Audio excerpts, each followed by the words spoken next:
Hey, what's up you beautiful feckers? How you all doing? Now before I start the video, only 3 days left on my Irish Finn plushie. This owl signifies the end of one journey and the start of another, and I guess with January coming up, a lot of us are going to be going down a different path, or at least trying to. So the link is in this video's description. Now in today's video, we are going to take a look at some of the cool things you may have missed while running the new war quest, depending I guess on how well you investigated certain areas or even which Archon you might have chosen to kill last, while also talking about a lot of the foreshadowing towards future content.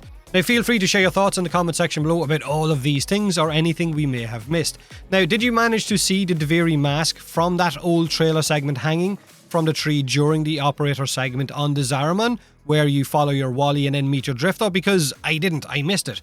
Does this mean our Drifter was the adult Tenno in that trailer? Drifter also alludes to being on Duviri at least twice throughout the story. They say it can't be harder than riding a horse, and during the last Railjack mission, they say that they should have stayed on Duviri. Of course, this is if you chose Drifter when you get to make the choice between Operator and Drifter. So I think it is a fair guess that Drifter might have been the person on the trailer or in the trailer all those years ago.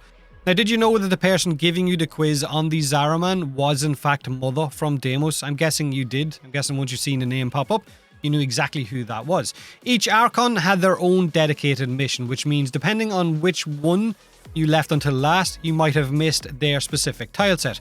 I chose to leave Archon Naira, the Mag Snake Archon, until last, which meant I missed out on some specific things in their mission, which meant I missed out on seeing this thing. Unless, of course, this thing showed up on one of the stealth missions, in which case I'm just bloody blind. This was posted on Reddit by Alucard18, and this is what looks like some kind of amalgam or Eidolon hybrid type of enemy on a Corpus tileset that leads up to the fight with that Archon.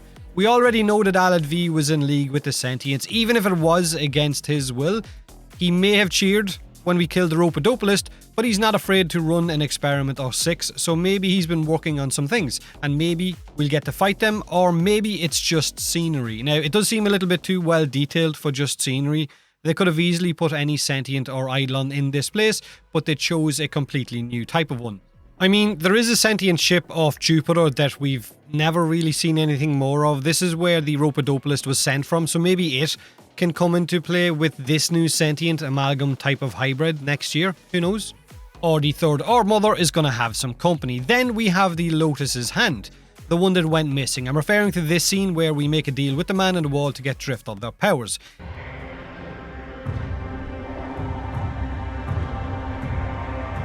Time's up, kiddo. I can save them. All of them. But you have to want it. Let's say we shake on it.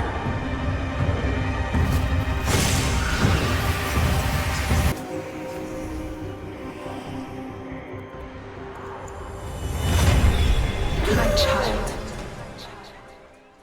In this scene, we get to shake the hand of the man in the wall, but the hand is spectral and glowing with kind of green mist coming off it. It also has a tube on the top part of the hand, similar to Nata or Lotus's, and the hand is also not in line with the Tenno's actual suit. It is also the right hand, the same hand that Nata lost at the start when Ballast chopped it off. So is the man in the wall trolling us by using Nata's hand, or has it bigger implications down the line for future content? Maybe he's behind her power, he controls her, maybe she made a past deal with him. Seems like something too big to just be Wally trolling. It is very specific to not have any kind of meaning toward future lore or content. But also, what does he get out of this deal? We shook on it, right? Drifter got their powers. What did we get? Did we allow the man in the wall to come through? Because there was that scene at the end where Wally shows up as an actual man in a wall.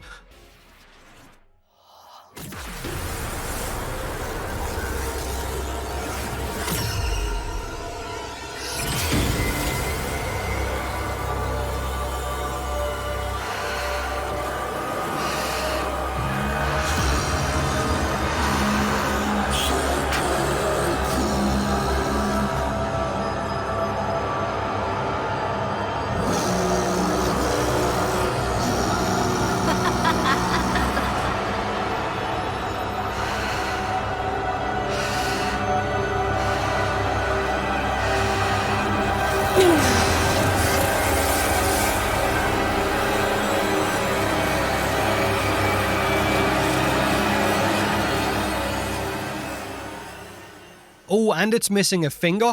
The wall then quotes the Requiem words Ol, Ris, Zata, Vom, Kra and Lok, which means light, truth, order, time and void. However, he didn't mention Jahu, which means form, or in this case signifies the transition from real world journey into another world, literally what we just did in the new war.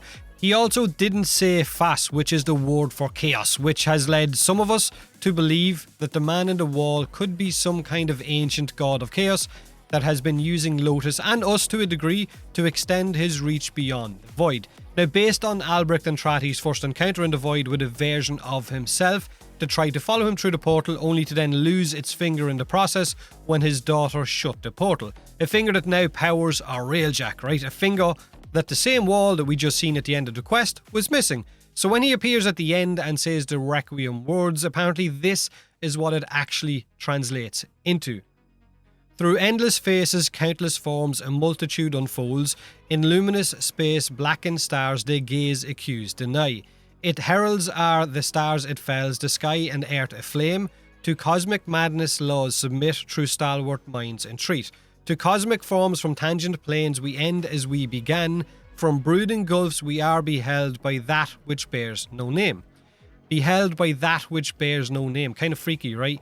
So that's one take on what he actually says, but there is another line that some people have said might also be part of the poem, which is carrion hordes thrill their profane accord with eldritch plans. So if you follow that poem, it basically follows our story, or I guess Wally's story and Ballas' story so far.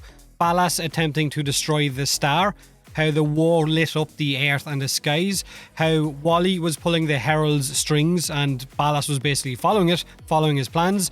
Eternalism is referenced in the endless faces and endless forms line, or the end where we began line, and by that which has no name is more than likely the man in the wall. Now there is also the idea that maybe the man in the wall went into Lotus at the end of the quest, which she does give a bit of a wry smile when asked what she had seen, but that might be a bit too much considering we've already had one evil Lotus, so doing it again would just not be much fun. Another really great theory I've seen on YouTube by someone called Alex is that the wall we see at the end of the quest is in fact the Wall of Luck, which we know about from the Orokin from their testing in the past, and that would be one side of a cube, with the other side of the cube being the other Requiem words, which means that one of the sides has to be chaos, right? Which could be the man in the wall. It could be Wally himself. But again, like I said, that's a really great theory, and there is a lot of them out there. We won't know until they give us more, right? Next year, whatever else the next step in, I guess, the story of Warframe will be. We know that we have Duviri to look forward to, possibly meet Albrecht and Trati, who knows, right? His daughter still thinks he's alive, and even had a bit of the Sherry Glass Bell as well. And beyond Duviri is more than likely going to be Tau at some point, which might be where we finally end up. Get an end to the man in the wall storyline. Sentients, I think, were the only race to make it to Tau, so it will be very interesting, right? With the quest, or with the new war, the lore aspect of it definitely gave us a lot of foreshadowing of what we could possibly expect with the next step of Warframe. So much of Warframe's lore is it's not hidden, but you have to seek it out. You have to hunt it down, and it's so bloody good. What did Lotus see at the end with the wall? She said she seen nothing, right? But it was a very suspect nothing. She seen something, or there was some kind of hidden communication, or she knows exactly what has just happened and she's not telling us. She knows what's coming or what to expect. Feel free to share your thoughts on everything we've just spoken about in the comment section below, or maybe you've seen something that the rest of us missed, then by all means let us know as well. Have a great day, and as always, thanks for watching.